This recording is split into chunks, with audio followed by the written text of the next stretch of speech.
Halo, kembali lagi bersama saya di channel YouTube saya. Nah, pada kesempatan video kali ini saya akan menjelaskan mengenai kebijakan pasar pertanian yang ada di Indonesia.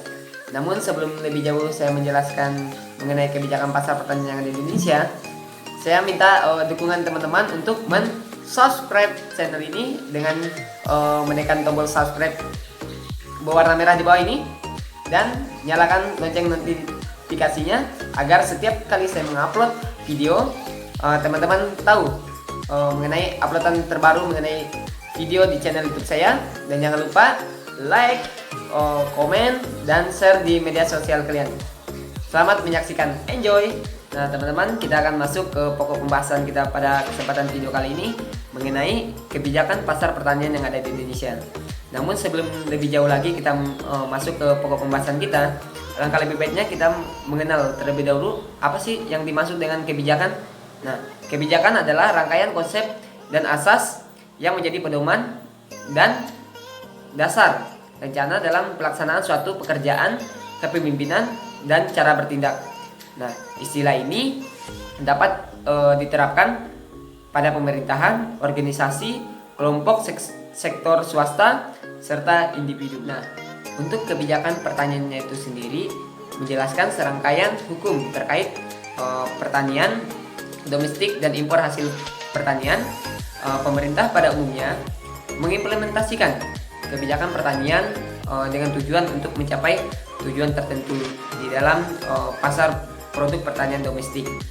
Nah, tujuan tersebut bisa melibatkan jaminan tingkat supply, kestabilan harga, kualitas produk, seleksi produk, penggunaan lahan, hingga ketenaga kerjaan. Nah teman-teman, kita masuk di macam-macam kebijakan. Nah, untuk macam-macam kebijakan itu sendiri dibagi menjadi 5. Yang pertama itu mengenai kebijakan harga. Kebijakan harga ini merupakan salah satu kebijakan yang terpenting di banyak negara dan biasanya digabung dengan kebijakan pendapatan, sehingga disebut kebijakan harga dan pendapatan, atau dengan kata lain price and economic policy. Dari segi harganya itu sendiri bertujuan untuk menstabilitas harga, sedangkan untuk segi pendapatannya itu sendiri bertujuan agar pendapatan petani tidak terlalu berfluktuasi dari musim ke musim dan dari tahun ke tahun. Kebijakan yang kedua adalah kebijakan pemasaran.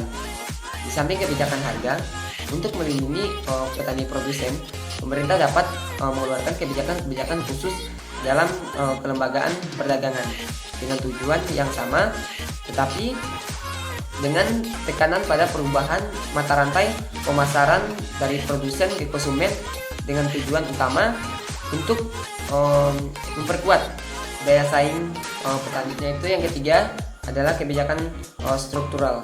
Kebijakan struktural dalam pertanian dimaksudkan untuk memperbaiki struktur produksi, misalnya luas kepemilikan tanah, pengenalan dan pengusahaan alat-alat pertanian yang baru, dan perbaikan prasarana pertanian pada umumnya, baik prasarana fisik maupun sosial ekonomi. Selanjutnya itu kebijakan yang 4 adalah kebijakan pertanian dan industri.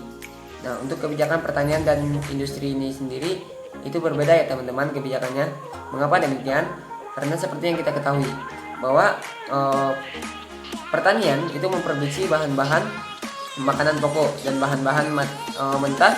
Dengan kemajuan ekonomi dan kenaikan tingkat hidup manusia, permintaannya tidak akan naik seperti pada permintaan atas barang-barang industri. Nah, elastisitas harga atas permintaan dan penawaran hasil-hasil pertanian jauh lebih kecil daripada hasil-hasil industri. Itulah sebabnya mengapa kebijakan di pertanian dengan kebijakan industri itu cukup berbeda. Nah teman-teman, untuk kebijakan yang kelima, kebijakan yang terakhir adalah pendapatan penduduk di desa dan di kota. Nah, untuk perbedaan pendapatan antara penduduk kota dan penduduk pedesaan adalah sedemikian rupa sehingga mempunyai akibat dalam pola pengeluaran konsumsi dan perilaku ekonomi lain-lainnya. Nah, ada beberapa hal yang harus diperhatikan. Mengapa menyebabkan rata-rata pendapat penduduk di kota itu lebih tinggi dibandingkan dengan rata-rata penduduk di pedesaan. Salah satunya itu kestabilan dan kematangan pendapatan penduduk di kota itu lebih besar dibandingkan dengan pendapatan penduduk di desa. Itulah macam-macam kebijakan yang dikeluarkan pemerintah guna untuk membangun dan mensejahterakan para petani yang ada di Indonesia. Nah, pertanyaannya sekarang, apakah dengan dikeluarkan kebijakan-kebijakan seperti ini, para petani yang ada di Indonesia ini sudah sejahtera sesuai dengan tujuan dari kebijakan itu dikeluarkan? Nah, kalau menurut saya masih belum ya teman-teman. Mengapa demikian? Seperti yang kita ketahui, ada di beberapa daerah atau wilayah tertentu yang dimana kondisi ekonominya masih di bawah rata-rata. Nah, hal ini dapat dipicu dari faktor internal dari petaninya itu sendiri maupun faktor eksternal dari kebijakan-kebijakan yang dikeluarkan pemerintah, yang dimana semestinya kebijakan ini dapat menguntungkan dari petani itu sendiri, melainkan malah sebaliknya, kebijakan itu dapat merugikan petani itu sendiri. Nah, seperti ada beberapa kasus yang dapat kita lihat di internet, terjadinya diskriminasi terhadap para petani. Teman-teman, sekian video ini saya buat, kurang lebihnya saya minta maaf. Jika ada yang ingin ditanyakan, silakan tinggalkan di kolom komentar. Sekian dari saya, terima kasih, salam petani.